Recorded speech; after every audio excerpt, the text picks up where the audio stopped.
This is iMedia, Ronald yakutuusaako.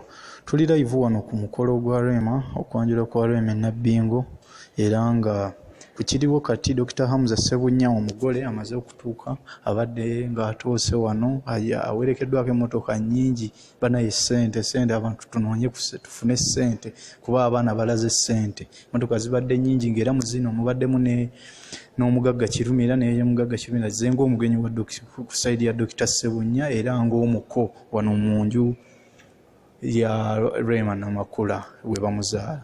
Era wano Nabbingo we tuli kati omukolo ogwo gutuuse we gunyumira kubanga abayimbi bangi abaliwo Babitusi we bali, Wyke Benda waali, era nga abasajja bambalidde ddala ng'Abaganda.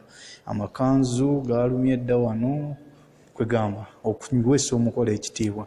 Nno ne Nnaabagereka wa Buganda, Nnaabagereka Sylvia Nagginda naye waali azze ku mukolo guno.